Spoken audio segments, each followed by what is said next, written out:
Hi guys, Raju this side. Welcome back to my channel. तो आज का जो वीडियो है वो एनालिसिस के रिगार्डिंग है निफ्टी एंड बैंक निफ्टी के लिए, क्योंकि कल मंडे है, मार्केट ओपन होंगी। तो चलिए देखते हैं कि कल हम क्या ट्रेड कर सकते हैं। तो मैं स्टार्ट करता हूँ बैंक निफ्टी से। और बैंक निफ्टी में अभी हम देखेंगे तो बैंक निफ्टी एग्जैक्टली एक रेजिस्टेंस के पास है, जहाँ से प्रीवियस टाइम इसने सपोर्ट लिया था। आप देख सकते हैं कि यहाँ पे रेजिस्टेंस था, यहीं से सपोर्ट लिया था इसने, और फिर यही जोन जो है वो एक रेजिस्टेंस की तरह काम कर रहा था इसके लिए। तो मार्केट जो है अभी बैंक निफ्टी वो एक रेजिस्टेंस के आसपास है, और इसको लोअर टाइम फ्रेम पे देखते हैं कि हम इसमें ट्रेड क्या कर सकते हैं। तो मार्केट ओवरऑल जो है वो है अप ट्रेंड टू रेजिस्टेंस, और मैं आपको बताता हूँ कि हम इसमें लोअर टाइम फ्रेम में क्या कर सकते हैं। मैं इसमें कुछ लेवल्स मार्क करके दे देता हूँ आपको। देखिए 15 मिनट्स का टाइम फ्रेम है। अगर मार्केट कल कहीं भी मान लीजिए कि हम 3 कंडीशन बनाते हैं कि क्या हो सकता है इसमें, ठीक है। मैं थोड़ा सा और लोअर टाइम फ्रेम पे चलता हूँ। देख 15 मिनट्स इट्स फाइन। तो हम 3 कंडीशन रखते हैं मार्केट में। देखिए 3 ही तरीके से काम हो सकते हैं मार्केट में, या तो वो गैप अप खुले, या वो गैप डाउन खुले, या वो फ्लैट खुले, ठीक है। तो अगर ये 3 में से कोई होता है तो हमारे को क्या उस वक्त प्लान होना चाहिए ट्रेडिंग के लिए। देखिए मार्केट पिछले कुछ दिनों से जो है वो अप ट्रेंड में है। आपने देखा होगा यहाँ पे कि एक चैनल का ब्रेकआउट हुआ था, और यहीं से मार्केट ऊपर गई है। अभी भी वो अप ट्रेंड में ही है। तो यहाँ पे हो क्या सकता है कि अगर सबसे पहले देखते हैं कि अगर गैप अप खुला तो हम क्या कर सकते हैं, फिर गैप डाउन खुलेगा तो हम क्या कर सकते हैं, ठीक है। देखिए अगर मार्केट गैप अप खुलती है यहाँ पे कहीं पे, तो हो सकता है कि वो थोड़ा सा रिवर्सल दिखाए टूवर्ड्स दिस जोन, ठीक है। तो अगर गैप अप खुलती है यहाँ पे तो आप instead of looking for buy आप एक सेल के लिए देख सकते हैं, but after confirmation of 5 minute candle closing, और जब उसका लो क्रॉस होगा तो फिर इसके बाद हम इसको लो साइड पे ट्रेड कर सकते हैं। अगर मार्केट इन बिटवीन इसके अंदर कहीं खुलती है यहाँ पे, तो अगर आप ट्रेड ना करें वहाँ पे तो ज़्यादा बेहतर होगा, क्योंकि हो सकता है कि शायद वो पहले नीचे जाए, फिर एसएल खाए, फिर ऊपर जाए, फिर एसएल खाए, या फिर वो इसी जोन में बनी रहे, क्योंकि ये एक वॉलेटिलिटी जोन होने वाला है अभी। क्योंकि मार्केट के पास जो ये रेजिस्टेंस है, मार्केट सीधे यहाँ से आई है, जैसे कि मैंने अपने सपोर्ट एंड रेजिस्टेंस वीडियो में भी बनाया है। अगर मार्केट किसी रेजिस्टेंस को डायरेक्ट अप्रोच कर रही है अपने सपोर्ट से, तो उसको या तो वहाँ पे रुकना पड़ेगा अगर उसको और ऊपर जाना है, या तो फिर वो नीचे आएगी और फिर रिट्रेस करके दोबारा ऊपर जाएगी, या तो फिर वो ब्रेकआउट दे। और अगर इस कंडीशन में ब्रेकआउट होता है कि मार्केट सीधे ही गई ऊपर, तो उसके ज़्यादातर चांसेस होते हैं कि वो फेल हो जाए वहाँ पे। तो अभी के लिए क्या है कि अभी आप देख सकते हैं मार्केट ने यहाँ से मोमेंटम शुरू किया और सीधे यहाँ तक गई है। तो हमारा जो अप्रोच होना चाहिए वो अभी होना चाहिए sideways to little further down from this level, क्योंकि अभी कंटिन्यूसली मैं इसमें अप ट्रेंड के लिए नहीं देख रहा हूँ as per the price action. हाँ, इसके पास एक छोटा सा रेजिस्टेंस और है ऊपर, जहाँ पे ये एक गैप फिल कर सकती है मार्केट। यहाँ पे छोटा सा ही गैप है, जो कि पॉसिबली है कि वो शायद अगर बहुत बड़ा गैप अप खुल जाए तो वो भी फिल हो जाए, फिर ये एक रेजिस्टेंस की तरह भी काम करेगा। तो ये हो गया हमारा गैप अप एंड फ्लैट का।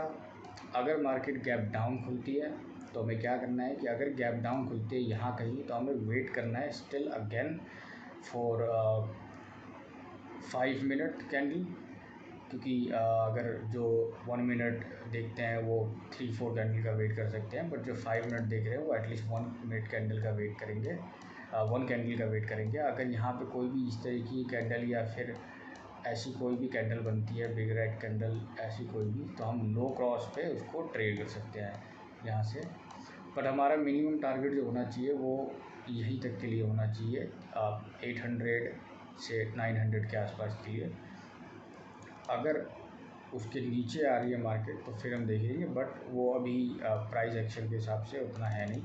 तो हमारे पास जो ट्रेडिंग का स्पेस है वो सिर्फ इतना है। तो हमें इसमें ध्यान रखना है कि अगर गैप अप खुलता है तो हम एक सेलिंग के लिए देख सकते हैं, फ्लैट कहीं बीच में खुलती है तो हम साइड बैठ सकते हैं, अगर गैप डाउन खुलती है तो भी हम सेलिंग के लिए देख सकते हैं। तो चलिए निफ्टी में देख लेते हैं कि निफ्टी में क्या हो सकता है। ये आप लेवल्स अगर देखेंगे, क्योंकि यहाँ पे प्राइस दिखा नहीं रहा है, मैं आपको लेवल बता देता हूँ।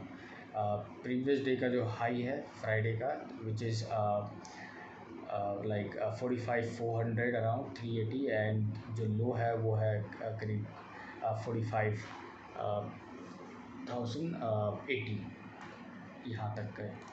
आप ये लेवल देख सकते हैं। If you want you can mark, other than आप सिर्फ अपने चार्ट पे प्राइस को मार्क कर सकते हैं। चलिए निफ्टी में देख लेते हैं क्या हो सकता है। देखिए निफ्टी जो है वो अभी अपने एक रेजिस्टेंस के पास जो है वहाँ पे पहुँचा नहीं है, क्योंकि इसका जो रेजिस्टेंस है वो थोड़ा सा ऊपर है अभी। ये जो लाइफ हाई, इसका प्रीवियस लाइफ हाई है, वो रेजिस्टेंस जो है इसका अभी भी पेंडिंग है, क्योंकि वो अभी भी एक बार भी रिटेस्ट नहीं हुआ है। तो अगर सेल करना है मुझे या फिर किसी भी सेलर को, तो बेस्ट जो होगा वो यही सेलिंग एरिया होगा, ठीक है। और एक कंडीशन और मीट होती है, क्योंकि ये डायरेक्ट यहाँ से ऊपर गया है, तो यहाँ पे दो चीज़ें हो सकती हैं। देखिए अभी लोअर टाइम फ्रेम पे बात करेंगे, क्योंकि ये आने वाले टाइम में हो सकता है कि अगर मार्केट को और ऊपर निकलना है तो हो सकता है कि मार्केट यहाँ से यहाँ पे कुछ दिन तक वॉलेटाइल रहे, जैसे यहाँ पे थी साइडवेज, जैसे यहाँ पे हुआ साइडवेज, फिर इसके बाद नीचे, तो यहाँ पे वो थोड़े दिन वॉलेटाइल हो सकती है, पर उसके लिए भी थोड़ा सा टाइम है, क्योंकि आप यहाँ से यहाँ देखेंगे तो करीब करीब 1% का मोमेंटम है, जो कि अगर कल साइडवेज हो जाता है तो शायद वो ना आ पाए। पर हम 15 मिनट्स में देख लेते हैं कि क्या कर सकते हैं 15 मिनट्स में।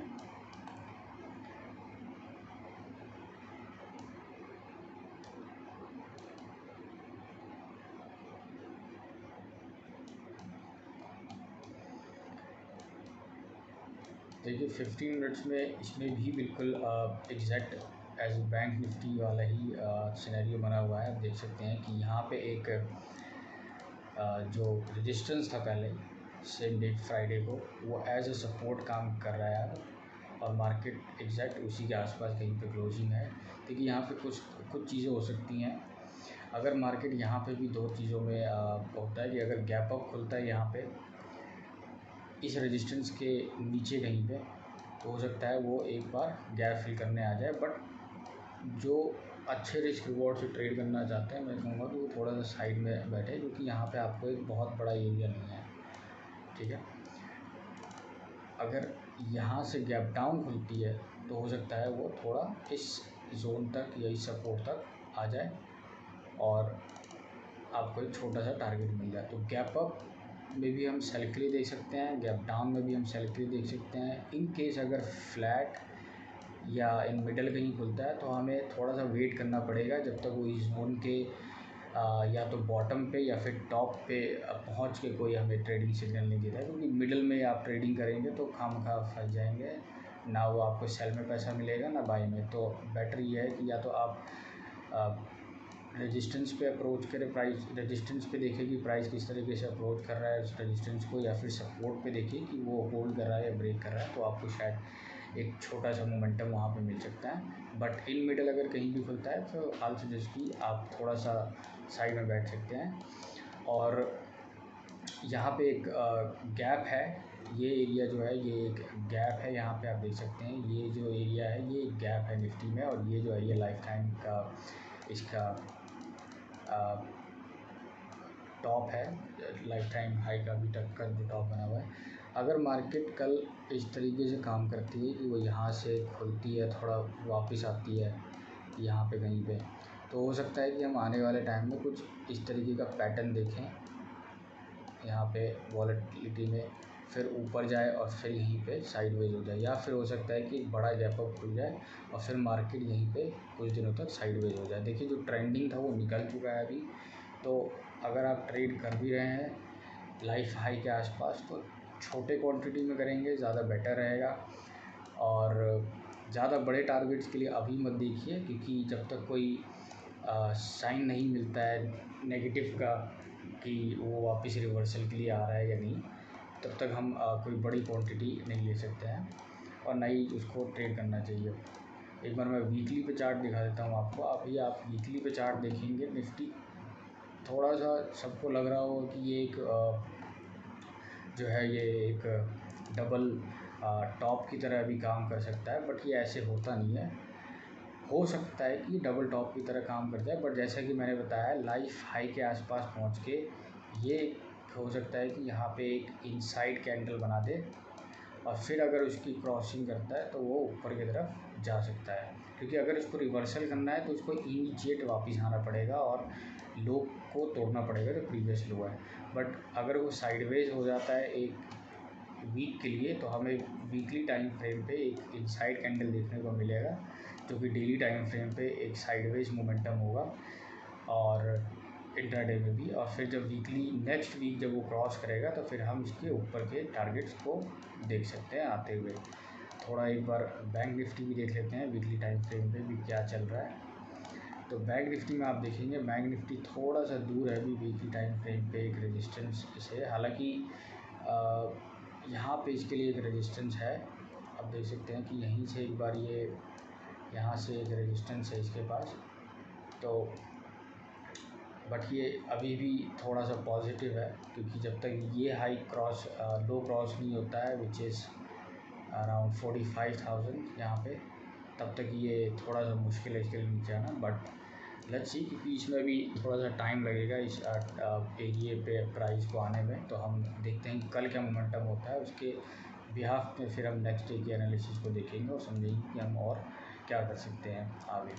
तो आई होप कि आपको समझ में आ गया होगा कि गैप अप, गैप डाउन और फ्लैट खोलने पे हमें क्या करना है और हमारे इम्पोर्टेंट लेवल्स क्या है निफ्टी एंड बैंक निफ्टी में।